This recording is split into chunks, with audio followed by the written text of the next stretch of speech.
ilmu kealaman dasar kelompok 14. Hai teman-teman, assalamualaikum. Kami dari kelompok 14 ilmu kealaman dasar dengan dosen pengampu Ibu Mima Nizma SE MM.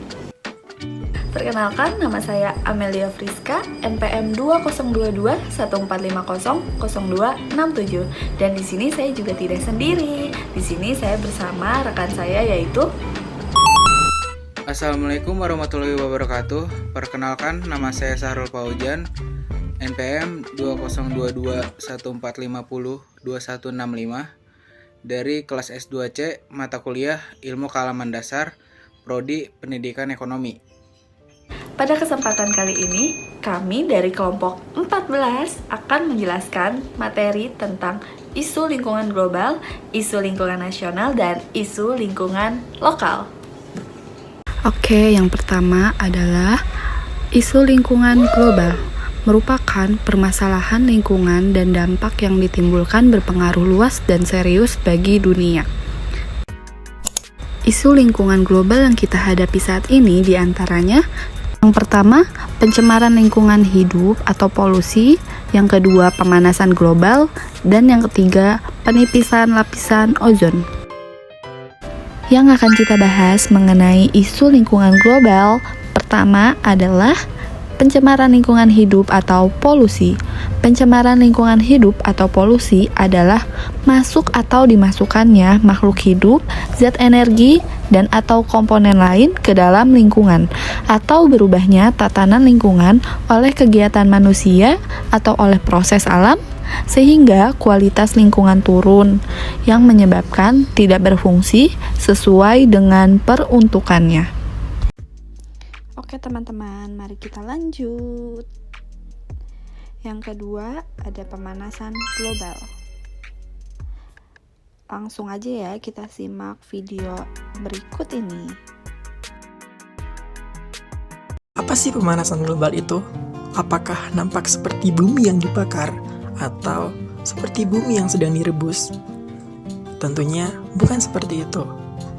Pemanasan global atau sekarang lebih dikenal dengan perubahan iklim global adalah kondisi memanasnya iklim bumi secara umum akibat ulah manusia yang telah berkontribusi memproduksi gas-gas rumah kaca ke atmosfer, sehingga berdampak besar terhadap kondisi temperatur di permukaan bumi yang bertambah panas.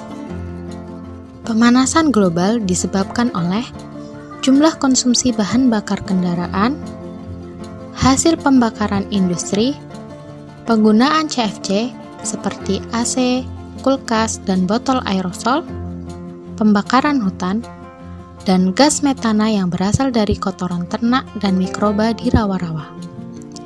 Aktivitas tersebut kemudian menghasilkan konsentrasi gas CO2 di atmosfer dan membentuk efek rumah kaca yang menjadi penyebab pemanasan global di bumi. Efek rumah kaca adalah kondisi di mana panas matahari terperangkap oleh atmosfer bumi. Gas CO2 yang terkonsentrasi di atmosfer menahan panas matahari sehingga panas matahari tidak terpantulkan ke atas dan menyebabkan kenaikan suhu di permukaan bumi. Beberapa dampak pemanasan global yang dapat kita rasakan saat ini seperti naiknya permukaan air laut yang disebabkan oleh mencairnya es di kutub utara dan selatan, banjir yang semakin intens terjadi, cuaca dan iklim yang menjadi tidak teratur, dan semakin langkanya beberapa spesies fauna. Contohnya, beruang kutub yang kehilangan habitatnya akibat mencairnya es, dan orang utan yang kehilangan habitatnya akibat dari pembakaran hutan dan pembukaan lahan. Mengurangi pemakaian bahan bakar fosil, menggunakan kendaraan yang ramah lingkungan, menerapkan 3R atau Reduce, Reuse, dan Recycle, melakukan reboisasi hutan, dan memperbanyak menanam pohon di lingkungan sekitar kita. Oke, kita next ya. Yang ketiga ada penipisan lapisan ozon. Apa sih penipisan lapisan ozon itu? Yaitu kondisi yang terjadi ketika atom bromin dan klorin bersentuhan langsung dengan lapisan stratosfer bumi yang menyebabkan rusaknya lapisan ozon. 15 hingga 35 km di atas permukaannya, bumi kita diselimuti oleh suatu gas yang berfungsi sebagai pembatas antara bumi dengan radiasi sinar ultraviolet dari matahari. Namun, adanya polusi menyebabkan lapisan tersebut kian hari kian menipis yang menyebabkan kehidupan di bumi terancam oleh radiasi yang berbahaya. Bumi kita disusun oleh 6 lapisan atmosfer, dan gas ini dapat ditemukan pada lapisan kedua, yaitu stratosfer. Lapisan ini terbentuk dari suatu molekul reaktif yang bernama ozon yang mengandung 3 atom oksigen. Hanya terdapat 3 molekul ozon saja setiap 100 juta molekul udara, namun tetap memiliki peran yang amat penting. Lapisan ozon dapat dikatakan sebagai tabir surya untuk bumi yang menyerap kurang lebih 98% sinar UV yang berbahaya. Namun sayangnya, lapisan ini terus-menerus menipis dan menipis tiap tahunnya. Apa yang menyebabkannya? Senyawa yang bernama klorofluorokarbon atau yang lebih dikenal dengan istilah CFC adalah penyebab utama dari rusaknya lapisan ozon. CFC merupakan molekul yang mengandung karbon, klor, dan fluorin. CFC ini biasanya ditemukan pada alat pendingin, aerosol, dan produk-produk plastik. Ketika CFC terkena sinar ultraviolet di atmosfer, CFC akan terpecah menjadi senyawa yaitu klorin, lalu kemudian bereaksi dengan oksigen pada ozon dan memecah molekul ozon. Ketika molekul ozon pecah, maka rusak pula lapisan ozon tersebut. Kerusakan pada lapisan ozon ini umumnya dikenal dengan istilah lubang ozon. Namun sebenarnya bagian yang rusak tidaklah berbentuk seperti lubang, melainkan berbentuk seperti tambalan tipis dengan bagian yang lebih tipis di dekat pangkalnya. Di Antartika sendiri, lapisan ozonnya telah terkena polusi sejak pertengahan tahun 1980-an. Suhu yang rendah menyebabkan reaksi perubahan CFC menjadi klorin meningkat. Sekitar 90% dari CFC di atmosfer merupakan emisi dari industri. Pada tahun 1989, Montreal Protocol telah melarang produksi dari substansi penyebab penipisan ozon ini. Sejak saat itu, jumlah klorin dan zat perusak ozon di atmosfer menurun. Namun, tidak menutup kemungkinan bahwa jumlah tersebut akan kembali meningkat seiring dengan perkembangan industri dan teknologi di masa yang sekarang.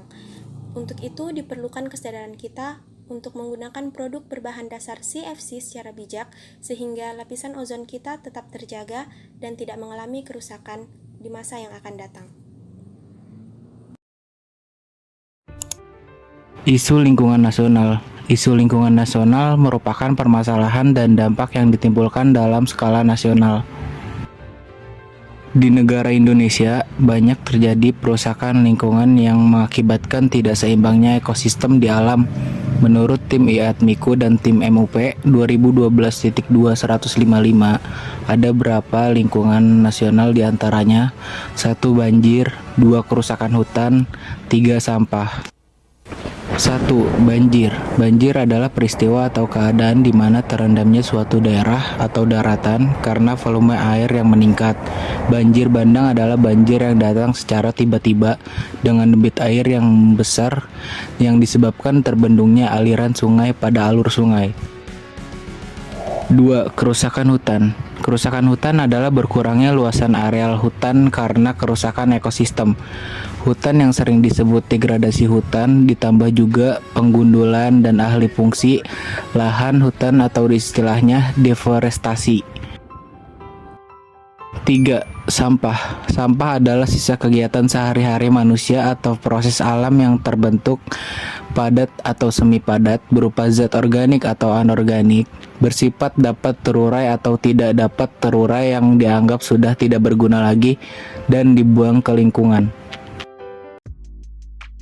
Isu lingkungan lokal. Isu lingkungan lokal merupakan efek permasalahan lingkungan dan dampak yang ditimbulkan dari permasalahan lingkungan tersebut mengakibatkan dampak yang sangat dirasakan bagi daerah lokal. Mengenal isu lingkungan lokal, maka kita akan membahas tentang 1. Pencemaran, baik pencemaran udara, tanah maupun air. 2. Limbah rumah tangga. 3. Limbah pertambangan. 4. Limbah pertanian. Pencemaran. 1. Pencemaran udara adalah sebuah kondisi di mana udara tercampur dengan zat lain atau unsur lain yang mengakibatkan kondisi buruk pada udara menjadi tidak layak atau bahkan membahayakan untuk digunakan makhluk hidup. Pencemaran tanah adalah keadaan di mana bahan kimia buatan manusia masuk dan mengubah lingkungan tanah alami. Limbah rumah tangga.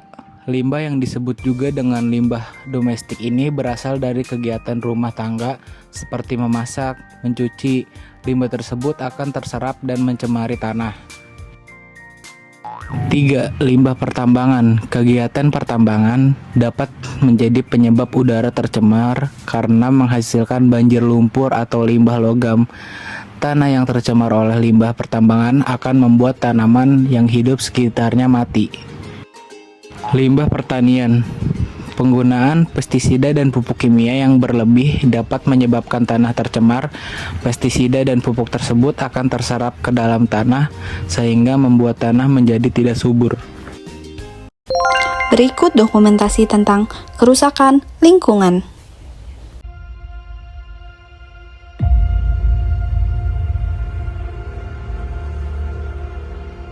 Di sini ada lumpur lapindo. Ini merupakan pencemaran tanah, udara, dan air. Selanjutnya ada masker-masker yang terbuang yang menyebabkan tanah menjadi tercemar. Kemudian ada kebakaran hutan, penggundulan hutan yang menyebabkan musnahnya flora dan fauna di hutan. Kemudian, polusi udara. Ini terjadi karena asap yang berasal dari kendaraan serta asap-asap pabrik.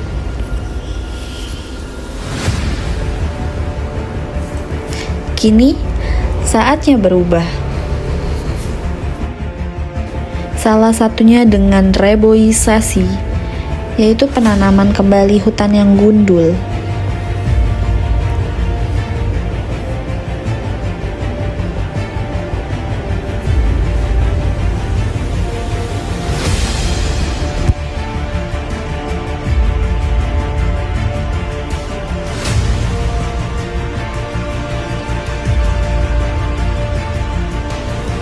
Yang kedua ada daur ulang sampah. Manfaat daripada daur ulang sampah itu yang pertama bisa mengurangi polusi, menghemat energi, menghemat sumber daya alam, ekonomis, juga menghemat uang.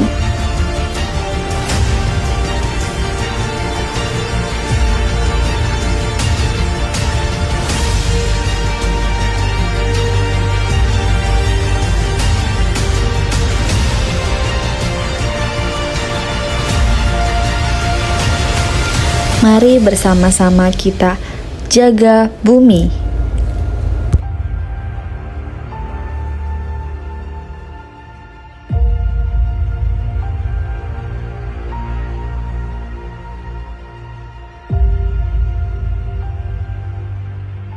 Kesimpulan, berbagai permasalahan lingkungan saat ini menjadi sangat penting untuk diperhatikan. Banyak lingkungan yang rusak akibat ulah yang tidak bertanggung jawab oleh manusia karena mementingkan kepentingan pribadi daripada mementingkan kehidupan bersama. Kerusakan terhadap alam seperti hutan akibat pembalakan liar saat ini sangat banyak dilakukan, sehingga membuat resah masyarakat karena takut akan adanya bencana yang datang akibat rusaknya kawasan hutan di lingkungan mereka. Pemerintah dan masyarakat harus bisa saling membantu dalam menjaga kerusakan yang terjadi akibat dari pembalakan liar dan ulah manusia yang tidak bertanggung jawab. Peran pemerintah dan kearifan lokal masyarakat dapat menjadi salah satu solusi dalam menjaga kawasan hutan dari kerusakan yang terjadi secara berlebihan ini.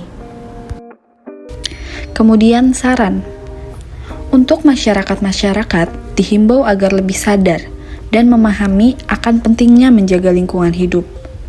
Hal tersebut agar terhindar dari hal-hal yang dapat merugikan diri sendiri. Adapun yang dapat dilakukan masyarakat yaitu tertib membuang sampah pada tempatnya, memelihara tanaman, dan dapat mengelola sampahnya sendiri. Menerapkan prinsip 4R yaitu reduce, reuse, recycle, dan juga replant.